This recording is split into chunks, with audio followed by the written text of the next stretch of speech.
படங்களையும் கொண்டு போய் மக்கள்கிட்ட சேர்க்கணும். அந்த வேலையை நீங்கள் வந்து கரெக்டாக செய்கிறீங்க. மற்ற ஸ்டேட்லேருந்து பார்க்குற ஆளுங்க எல்லாமே என்ன சொல்கிறாங்கன்னா, தமிழ்நாட்டில் வந்து பாகுபாடு பார்க்காம பத்திரிக்கையாளங்க வந்து எல்லா படத்துக்கும் ஒரே மாதிரி பப்ளிசிட்டி கொடுக்குறாங்கன்ற ஒரு பெருமையான பேர் உங்களுக்கு கிடச்சிருக்கு. அதுக்கு உங்களுக்கு பாராட்டு தெரிவித்து, இந்த படம் வந்து சக்ஸஸாக ஓடணும். இதே யூனிட் அடுத்து மறுபடியும் படம் பண்ணணுங்கிறத இறைவனை வேண்டி நன்றி கூறி தெரிவித்துக் கொள்கிறேன். நன்றி. வணக்கம். நான் மனு திரைப்படத்தினுடைய பாடலாசிரியர் கோடீஸ்வரன். கௌதம் சாரும் பாடல் எழுதியிருக்காரு. நான் ஒரு பாடல் தான் எழுதியிருக்கேன், மீதி பாடல் அவர் எழுதியிருக்காரு. எனக்கு இந்த வாய்ப்பு தந்த Sadasiva Jayaram sir, music director, அவருக்கு என்னோட நெஞ்சார்ந்த நன்றி. அப்புறம் director sir, Durga Prasad sir, producer sir, எல்லாருக்குமே என்னுடைய நன்றியை தெரிவிச்சுக்கிறேன். சந்தோஷ் அண்ணன் மூலமாக அந்த வாய்ப்பு கிடைச்சிது, அவருக்கும் என்னோட நன்றியை தெரிவிச்சுக்கிறேன். அப்புறம் இங்கே வந்திருக்கிற மேடையில் இருக்கிற எல்லா பெரியவங்களுக்கும் என்னுடைய வணக்கத்தை தெரிவிச்சுக்கிறேன். இந்த மாதிரி ஆரம்ப காலத்தில் நாங்கள் எடுத்திருக்க இந்த முயற்சி மக்கள்கிட்ட கொண்டு சேர்க்கிற பத்திரிகையாளர்கள், ஊடக நண்பர்களுக்கு எங்களுடைய நன்றியை தெரிவிச்சுக்கிறேன்.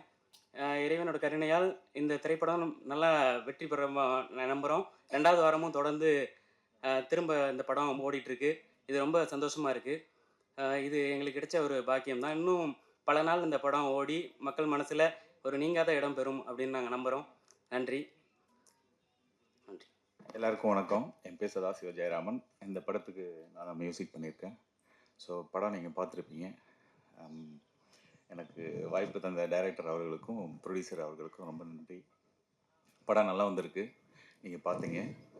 இது வந்து மக்கள் இடத்துல நீங்கள் தான் போய் கொண்டு போய் சேர்க்கணும். வாய்ப்பு தந்த அனைவருக்கும் நன்றி. வணக்கம். நன்றி சார்.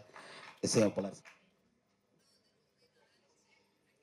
அடுத்ததாக திருநட்சத்திரம். எல்லாருக்கும் நன்றி.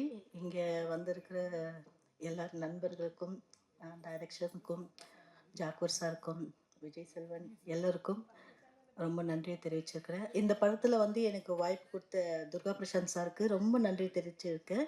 இன்னொரு விஷயம் என்னன்னாக்கா, இந்த படம் வந்து எனக்கு 40வது படம். இப்போ சக்ஸஸ்ஃபுல் பார்ட்டி பண்ணிகிட்ருக்காங்க. எனக்கு ரொம்ப சந்தோஷமாக இருக்குது. இன்னும் அவங்க மேலே மேலே படம் பண்ணணுன்ட்டு எனக்கு ரொம்ப ஆர்வமாக இருக்குது. அடுத்த படத்துலையும் நான் புக் ஆகிருக்கேன். டைரக்டர் துர்கா பிரசாத் சார் சொல்லியிருக்காரு. எனக்கும் விஜய் செல்வனுக்கும் வாய்ப்பு கொடுத்துருக்காங்க. Thank you Durga Prashanth sir. நன்றி. அடுத்ததாக இந்த படத்தில் அன்பே அன்பே அப்புறம் அப்பா அப்பாங்கிற 2 சாங் எழுதியிருக்கேன். பாட்டை விட படம் ரொம்ப சூப்பராக பண்ணியிருக்காரு டைரக்டர். வாய்ப்பு கொடுத்த இயக்குனர் அவர்களுக்கும், வாய்ப்பை சேர்ந்து பங்களித்த மியூசிக் டைரக்டருக்கும், படக்குழுவினருக்கும் நன்றி. உங்களுடைய எல்லாருடைய ஒத்துழைப்போடும் படம் நன்றாக சிறப்பாக வர, வெற்றி பெற வாழ்த்துகிறேன், வணங்குகிறேன். நன்றி சார். இங்கு வருகை தந்திருக்கும் ஊடகவியல் நண்பர்கள், பத்திரிகையினர், துறை நண்பர்கள் அனைவருக்கும் என்னுடைய மனமார்ந்த வணக்கங்கள். மேடையில் வீற்றிருக்கும் திரையுலகின் ஜாம்பவான்கள் அனைவருக்கும் என்னுடைய பணிவான வணக்கங்களை தெரிவித்துக் கொள்கிறேன். மனு இத்திரைப்படத்தின் இந்த வெற்றி தருணத்தை உருவாக்கிய இந்த திரைப்படத்தின் கேப்டன் இயக்குனர் திரு துர்கா பிரசாத் அவர்களுக்கு இந்த திரைப்படத்தில் ஒரு கதாபாத்திரத்தை கொடுத்து என்னை இயக்கி ஒரு நற்பெயரை எனக்கு எடுத்து கொடுத்த அவருக்கு இந்த நேரத்தில் என்னுடைய மனமார்ந்த நன்றிகளை தெரிவித்துக் கொள்கிறேன். இந்த திரைப்படத்தில் என்னோடு பயணித்த ஒட்டுமொத்த திரைப்பட குழுவினருக்கும் என்னுடைய நன்றிகளையும் வாழ்த்துக்களையும் தெரிவித்துக் கொள்கிறேன். அதே சமயம் இந்த திரைப்படத்தை கேமராமேன் மிகவும் சிறப்பாக இயற்கை ததும்ப மக்களுக்கு அது ஒரு விருந்தாக கொடுத்திருக்கின்றார். அந்த வகையில் கேமராமேன் அவர்களுக்கு என்னுடைய மனமார்ந்த நன்றிகள். மேலும் இந்த தருணத்தை சிறப்பாக எல்லோரும் சேர்ந்து சிறப்பிக்கும் வகையில் உருவாக்கிய இந்த திரைப்படத்தின் தயாரிப்பாளர் அவர்களுக்கும் என்னுடைய மனமார்ந்த நன்றிகளை தெரிவித்துக் கொண்டு, நீங்கள் இங்கு வருகை புரிந்த உங்கள் அனைவருக்கும் மீண்டும் என்னுடைய வாழ்த்துக்களையும் நன்றிகளையும் தெரிவித்துக் கொள்கிறேன். நன்றி, வணக்கம்.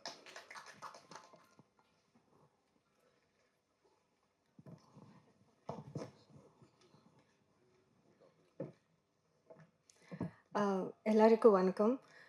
First of all I would like to ask sorry because எனக்கு அவ்வளோ தமிழ் பேச வராது. But I will try talking in Tamil only.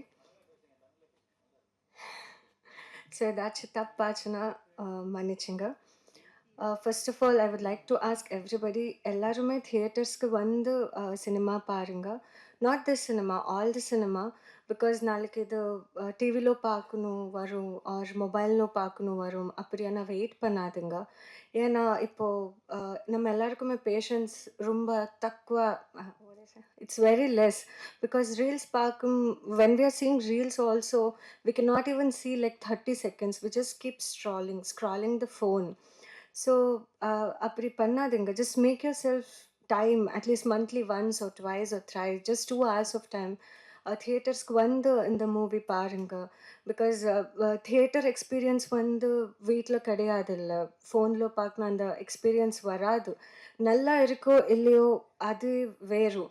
At least to say it is good or bad, just watch the movie once, any movie, support the movies, so that only because of the theaters, cinema can sustain in all the industries. Thank you. எல்லாருக்கும் வணக்கம். Stage மேல இருக்கிற எல்லா பேருக்கும் வணக்கம். இந்த படம் மனு படத்தா செகண்ட் வீக் ரன்னிங் ஆகிட்டு. அதை நம்ம சக்ஸஸ் ப்ரெஸ் மீட் அப்புறம் இந்த ஷோ, இந்த ஒரு படம் இந்த லெவலுக்கு வரக்கு முக்கிய காரணம் இந்த படத்தா ப்ரொடியூசர் சதீஷ் பாபு சார், அவருக்கும் நான் நன்றி தெரிவிச்சுக்கிறேன். படம் இந்த அளவுக்கு பேசப்பட்டதுன்னா அதுக்கு முக்கிய காரணம் மீடியா தான். Media, press media, social media, இவங்க எல்லாரும் தான். ஆடியன்ஸு கொஞ்சம் பேர் கம்மியாக பார்த்துருக்கலாம், ஆனால் படம் பார்த்தா எல்லா மீடியாக்காரங்க கூட படம் பற்றி நல்ல ஒரு ரிவ்யூ கொடுத்தாங்க. அந்த ரிவ்யூனால தான் இந்த படம் இவ்வளோ வரைக்கும் பேசப்பட்டது. உங்கள் எல்லாரும் சப்போர்ட்டை நான் எப்பவும் மறக்க மாட்டேன். தமிழில் ஒரு படம் பண்ணி அது எப்படி வருமோ என்னமோ நினச்சிட்டு இருந்தேன். ஆனால் இந்த அளவுக்கு ஒரு சப்போர்ட்டுவே நான் எதிர்பார்க்கல. அந்த அளவுக்கு ஒரு உயர்ந்த சப்போர்ட் நீங்கள் எல்லாம் கொடுத்துருக்கீங்க. இதே மாதிரி சப்போர்ட்டும் இந்த எல்லா படத்துக்கும் வரட்டும் தான் நான் வேண்டிக்கிறேன். செகண்ட் வீக் படம் போயிட்டுருக்கு. எல்லாரும் தியேட்டருக்கு வந்து படம் பாருங்க. ஒரு படம் வெற்றி ஆச்சுன்னா அது இன்னொரு படம் ஸ்டார்ட் ஆகும். ஒரு பல குடும்பங்களுக்கு வேலை கிடைக்கும். இது ஒரு சின்ன இதே செயின் லிங்க் தான், ஒன்றுக்கு செயின் லிங்க் தான். ஸோ பணம் போட்ட ப்ரொடியூசரும் கூட இன்னொரு படம் பண்ணுவாங்க. அதை நம்ம கூட பண்ணாங்களோ இன்னொருத்தர் கூட பண்ணாங்களோ அது செகண்டரி. யாரு கூட பண்ண பரவாயில்ல, ஒரு படம் தயாரிப்பு செட் ஆயிடுச்சுனாக்கா அங்கே பல பேருக்கு வேலை கிடைக்கும். அதனால எல்லாரும் கூட இந்த படத்தை தியேட்டர் வந்து பார்த்து சப்போர்ட் பண்ணுங்க. இந்த படத்தை எவ்வளோ வரைக்கும் கொண்டு வந்த உங்க எல்லாருக்கும் நன்றி தெரிவிச்சுக்கிறேன். வணக்கம். தேங்க்யூ. நன்றி சார். எல்லாருக்கும் வணக்கம். மேடையில் வந்து ஊமை வழியால் மிரட்டி வந்த அரவிந்த் சார்களுக்கும், புரட்சி புயல் ஜாகுவார் சார் அவர்களுக்கும். ஏன்னா இதில் என்னன்னா, இண்டஸ்ட்ரியில் நாங்கள்லாம் அசிஸ்டண்ட்டாக இருக்கும்போது எப்படி இருந்தோமோ இன்ன வரைக்கும் பொசிஷனில் நாங்கள் மாறி வந்தாலும் எங்களுடைய நட்பு இப்பவும் போயிட்டுருக்கு. கிட்டத்தட்ட இதுக்கு வந்து ஒரு 30 வருஷம் ட்ராவல் பண்ணிகிட்டு இருக்கோம்னு நினைக்கும் போது சினிமாவில் ஒரு சந்தோஷமான விஷயமா இருக்குது. இன்னைக்கு வந்த இளைஞர்கள் கூட நாங்கள் போட்டி போட்டுட்ருக்கோம். அந்த வரிசையில் இந்த கலைஞர்கள் பார்க்கும்போது ஸ்ரீயுத் ரொம்ப அருமையாக பண்ணியிருக்காரு. அவர் வந்து படத்தில் மட்டும் எல்லாம் செய்கிற மாதிரி இல்லாமல் நேராகவும் அவர் நிறைய விஷயங்கள் உதவி செய்கிறாருன்னு கேள்விப்பட்டேன். அதுக்காக அவருக்கு ஒரு நன்றி சொல்லணும். அடுத்து இந்த படத்தை கொண்டு வந்த சதீஷ் பாபு சார், வித்தியாசமான ஒரு கதைக்களம், எல்லாரும் பாராட்டுற மாதிரி ஒரு சப்ஜெக்ட் அவர் எடுத்திருக்காரு. அதுக்கு இயக்குனர் எப்படி கதை சொல்லியிருப்பாருன்னு தெரியாது, ஆனால் சொன்னதை அவர் அழகாக பண்ணி கொடுத்துருக்காரு. அதில் அவர் ஜெயிச்சிருக்காரு அப்படின்றதுக்கு இந்த 2வது வாரம் தான் சாட்சி. இந்த துர்கா பிரசாத் சாரை சொல்லணும் அப்படின்னா, ஒரு இயக்குனராக வர்றதுக்கு முன்னாடி பேக்ரவுண்டில் சில விஷயங்கள் தெரிஞ்சிருந்தா மட்டும்தான் இயக்குனராக ஸ்டடி பண்ண முடியும். அது அரவிந்த் சார் ஒத்துக்குவார்னு நினைக்கிறேன். என்ன அப்படின்னா, ஒரு இயக்குனர் பின்னாடி ஒளிப்பதிவாளர் இருக்கணும், அவருக்கு பின்னாடி எடிட்டர் இருக்கணும், அதுக்கு பின்னாடி இந்த கதை களத்தை கோர்வையாக கொண்டு வர்றதுக்கு வந்து கண்டிப்பாக எடிட்டரோட நாலேஜ் இல்லாமல் நீங்கள் எவ்வளோ கதை பண்ணாலும் எடிட்டரோட நாலேஜ் இல்லாமல் ஒரு படத்தை கொண்டு வரவே முடியாது.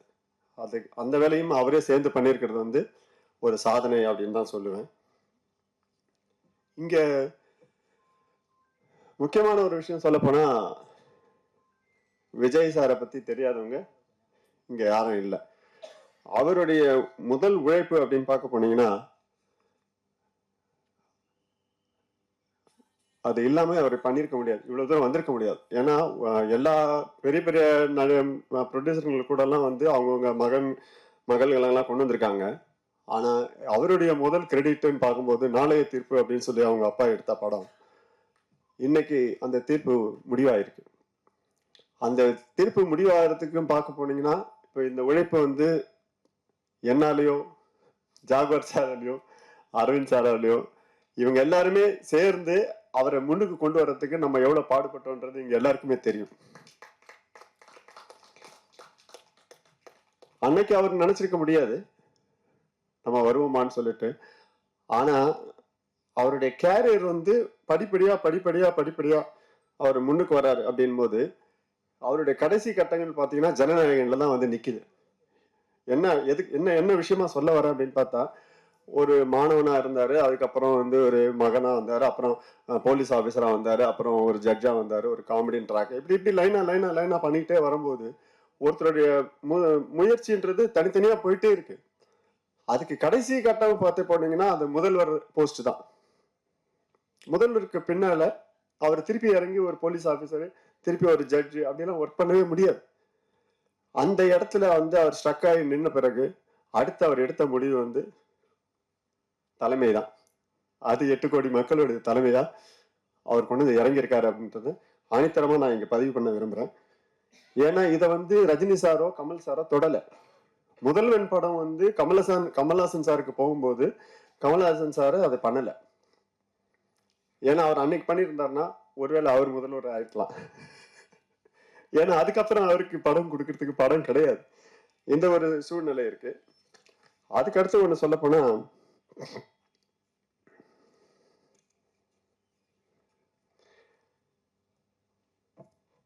இங்க வந்து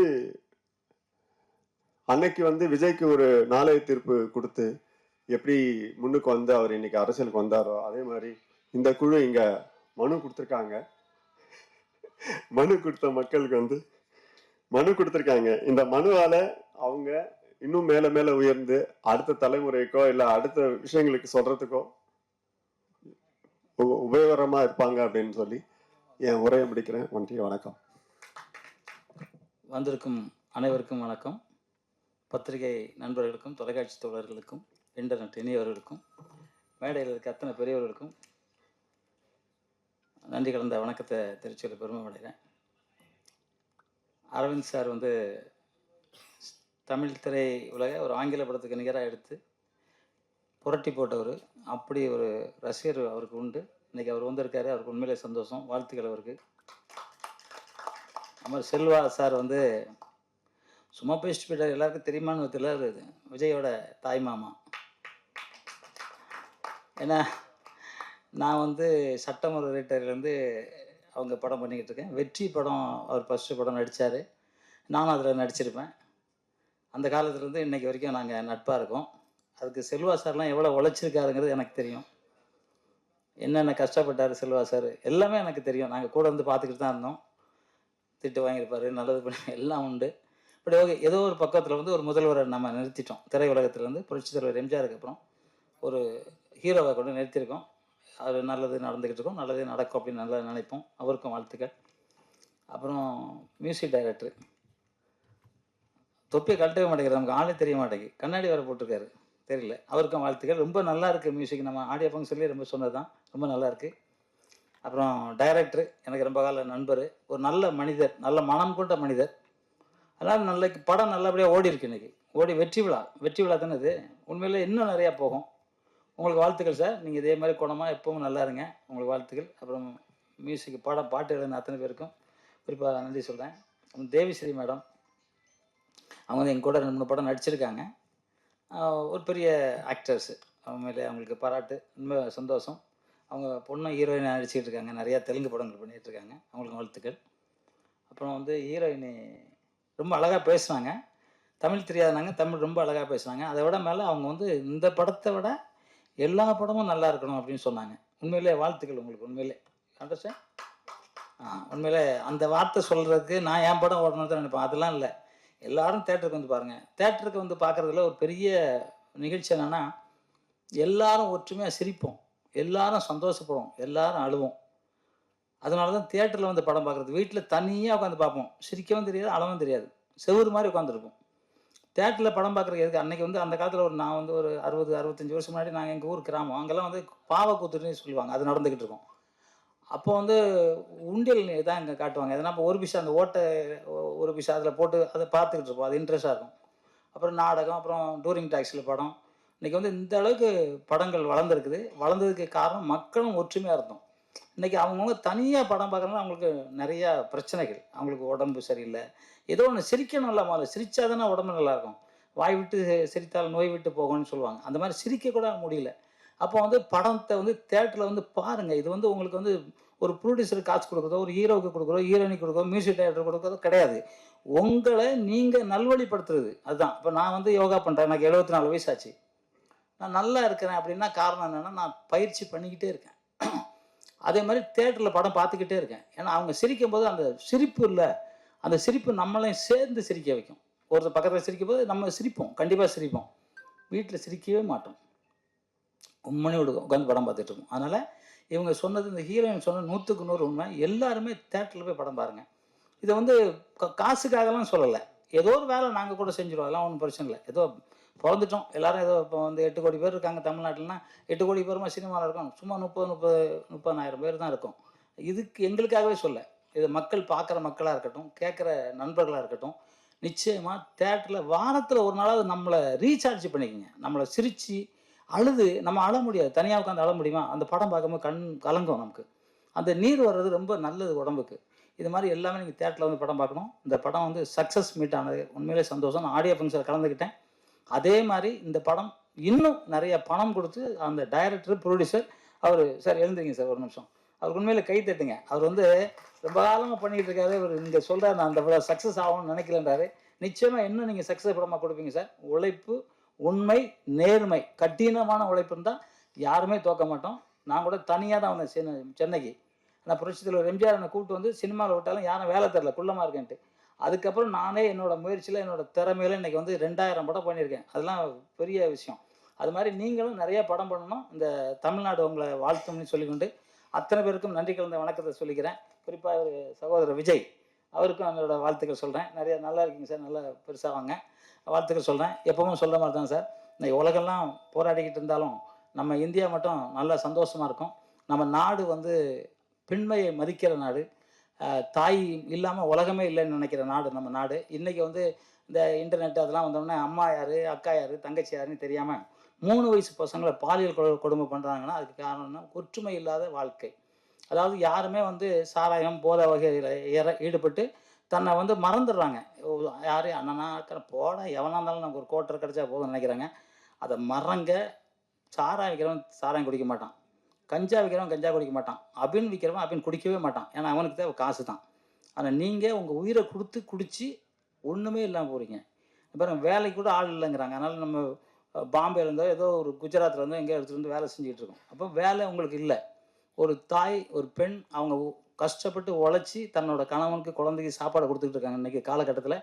அதை மாறணும். அந்த மாற்றம் உங்ககிட்டேருந்து வரணும்னு நினச்சி இந்த இந்தியா எப்போதுமே சந்தோஷமாக, மன மகிழ்ச்சியாக இருக்கும்.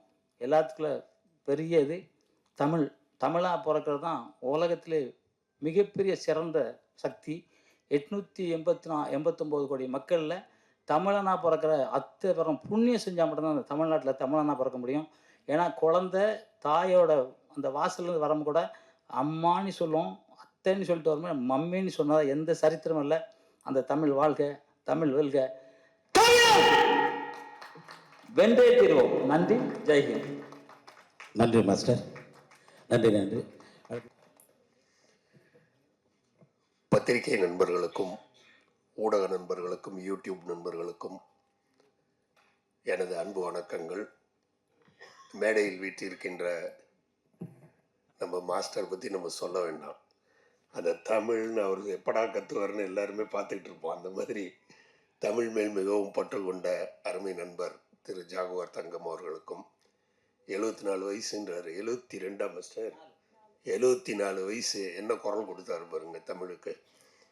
ஏன்னா அவர் அடிக்கடி சொல்லுவார் யோகா பண்ணுறேன்னு. உண்மையிலே அந்த யோகா வந்து உங்களை காப்பாற்றிட்டு இருக்கு மாஸ்டர், நாங்களாம் கற்றுக்கணும். நண்பர் செல்வம் அவர்கள், அதாவது ரொம்ப அற்புதமாக விஜய் வந்து நான் சொந்தக்காரங்கிறத சொல்லாமல், முதல்வருக்கு நான் நெருங்கிய உறவினங்கிறத மட்டும் சொல்லாமல் விஜயை பற்றி அற்புதமாக சொன்னார்.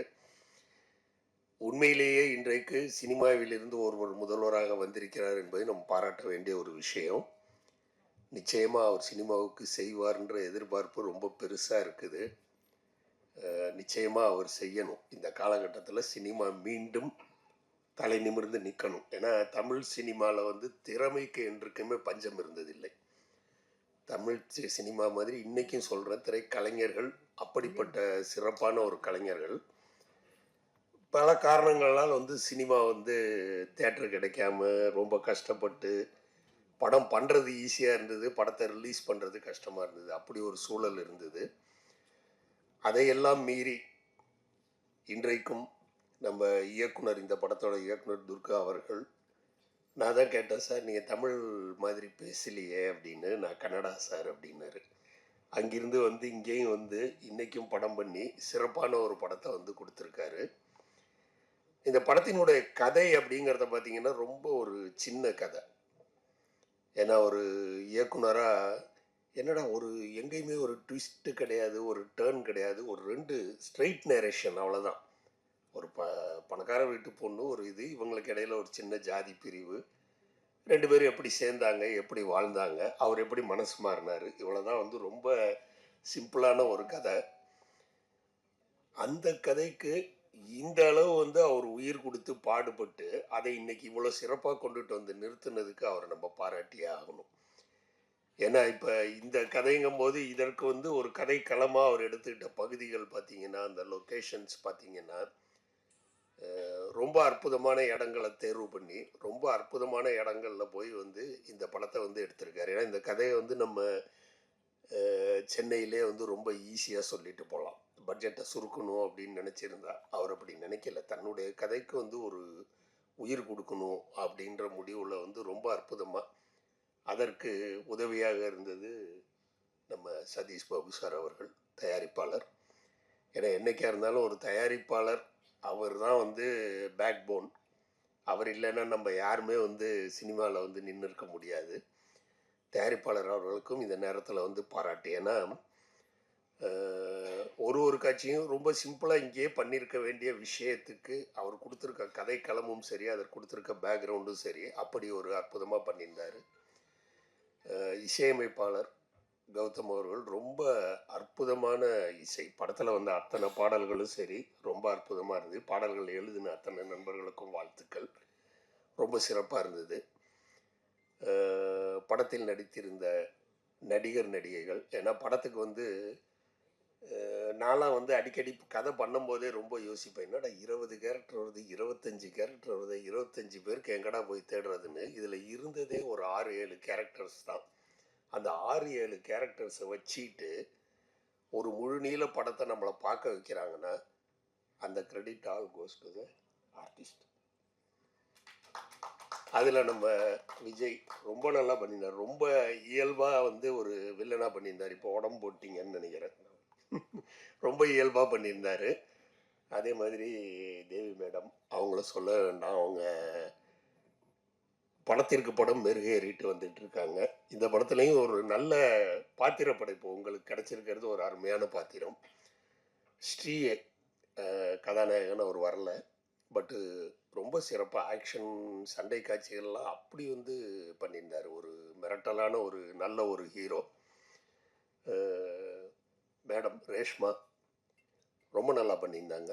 அதாவது அந்த கதாபாத்திரருக்கு ஏற்ற அளவிற்கு அந்த கதாபாத்திரத்துக்கு எப்படி உயிர் கொடுக்கணுமோ அந்த அளவுக்கு வந்து பண்ணியிருந்தாங்க.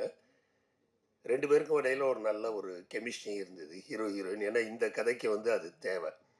ஒரு காதல் கதை தான் இது. அந்த காதல் கதைக்கு 2 பேருக்கு இடையில ஒரு நல்ல ஒரு கெமிஸ்ட்ரி. அது இல்லாமல் அவங்கள இன்னொரு வகையிலையும் நம்ம பாராட்டணும். ஒரு படத்தினுடைய சக்ஸஸ் மீட்டு ஒரு படத்துக்காக நம்ம ப்ரமோட் பண்ணுறோம். விஜய் முரளி அண்ணன் இல்லை. ஒரு படத்துக்கு நம்ம ப்ரமோஷன் கூப்பிடுறோம் அப்படிங்கும்போது வராமல் போயிடுவாங்க யாருன்னு. அந்த ப்ரமோஷனுக்கு அவங்க வந்து உக்காந்துருக்காங்க. அது மட்டும் இல்லாமல் எல்லாரும் படத்தை போய் தேட்டரில் பாருங்க அப்படின்னாங்க.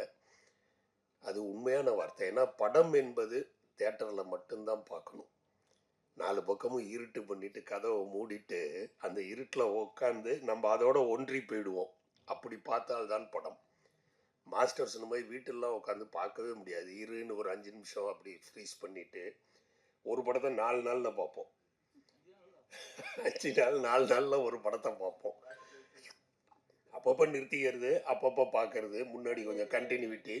அதில் நீங்கள் இன்னும் பார்த்தீங்கன்னா இந்த படத்துலலாம் இப்போ நீங்கள் ஒரு இடத்துல ஃப்ரீஸ் பண்ணிவிட்டு மறுபடியும் அதே இடத்துல போட்டிங்கன்னா முன்னாடி டைலாக்லேருந்து தான் அதுவே வருது. அவங்களே அப்படி செட் பண்ணியிருக்காங்க. ஏன்னா அவங்களுக்கே தெரியுது கண்டினியூட்டியை பார்க்கணும் இவங்க அப்படின்னு. அந்த மாதிரி அப்படி படம் பார்ப்பது என்பது வந்து படத்துக்கே வந்து ஏற்ற ஒரு விஷயம் இல்லை. நான் சமீபத்தில் வந்து ஸ்பீல்பர்க் சாரோட படம் டிஸ்க்ளோஷர் டே, அந்த படம் போய் பார்த்தேன். இந்த படம் கண்டிப்பாக தேட்டரில் தான் பார்க்கணுன்னு போய் பார்த்தேன். இன்னமும் அந்த தேட்டரில் போய் நம்ம சின்ன வயசில் உட்காந்து படம் பார்க்கும்போது என்ன ஒரு உணர்வு, என்ன ஒரு ஃபீல் நமக்கு வருமோ அதே உணர்வை வந்து அந்த படம் ஏற்படுத்துது. அதற்கு காரணம் வந்து அவங்க அந்த எடுத்துக்கொண்ட கதை அமைப்பும் சரி, அந்த கதைக்கு அவங்க கொடுத்துருக்க ப்ரெசன்டேஷன் நம்ம சொல்லுவோம்ல, அந்த ப்ரெசன்டேஷனுங்கிறது அந்த அளவுக்கு. அந்த படத்தை நீங்கள் தேட்டரில் பார்த்தா தான் அது படம். நம்ம டிவியெல்லாம் பார்த்தோன்னா அது படம் தான், ஒன்றுமே இல்லாமல் போயிடும். அந்த மாதிரி தான் இப்போ இந்த படமே வந்து அதைத்தான் நான் திரும்பவும் சொல்ல வரேன். இந்த படமே வந்து இவங்க வந்து சாதாரணமாக வந்து ஒரு சென்னையிலேயோ இல்லை சார் கன்னடாங்கிறனால ஒரு பெங்களூர்லேயோ கூட ரொம்ப சிம்பிளாக எடுத்திருந்துருக்கலாம். ஆனால் இந்த படத்தை ஒரு பார்க்க வர்றதை வைக்கணுங்கிறதுக்காக பேக்ரவுண்ட்லாம் அவ்வளோ அழகாக பிடிச்சி ஊட்டியில் போய் உட்காந்து இவ்வளோ மெனக்கட்டு அவங்க ஊட்டியில் தானே பண்ணியிருக்கீங்க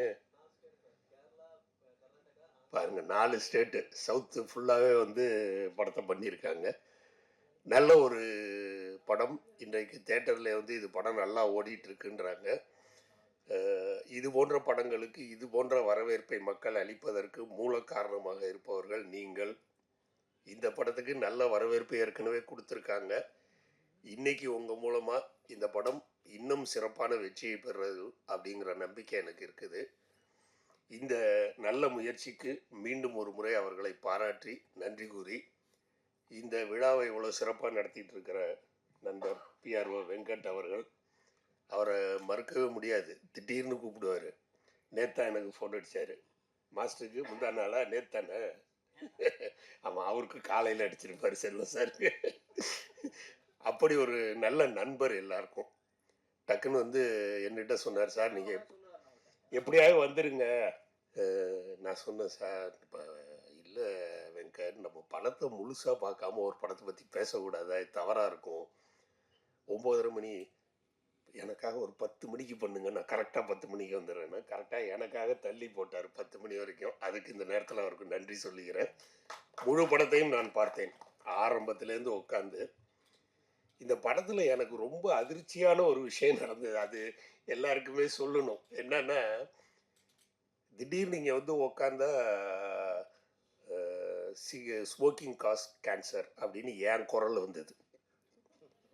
உண்மை, இந்த படத்தில் வர்றது வந்து என்னுடைய குரல். அது எனக்கு பார்த்தோன்னா நம்ம பேசுகிறோம், எப்படி திடீர்னு இந்த படத்தில் நம்ம எங்கே பேசியிருக்கோன்னு உண்மையிலே அது அதிர்ச்சியாக இருந்தது. இன்ட்ரோல்லையும் ஒரு தடவை என் குரலை கேட்டேன். ஆக இந்த படத்தில் நானும் ஒரு கலைஞனாக உங்களோடு பங்கெடுத்திருக்கிறேன். இந்த திரைப்படத்தில் நானும் ஒரு கலைஞன். சந்தோஷமான ஒரு விஷயம். படம் நல்லா போயிட்டுருக்கு. இது இன்னும் உங்களால் சிறப்பு பெற வேண்டும். இந்த வாய்ப்புக்கு வெங்கட் அவர்களுக்கும் நன்றி கூறி விடைபெறுகிறேன். நன்றி, வணக்கம். நன்றி சார் அவர்களுக்கும், மாஸ்டர் ஜாக்குவர் தங்கம் அவர்களுக்கும், ஒளிப்பதிவாளர் செல்வார் அவர்களுக்கும், படக்குழுவினர்களுக்கும், ஊடகவியலாளர்களுக்கும் நன்றி தெரிவித்துக் கொண்டு விடைபெறுகிறோம். நன்றி.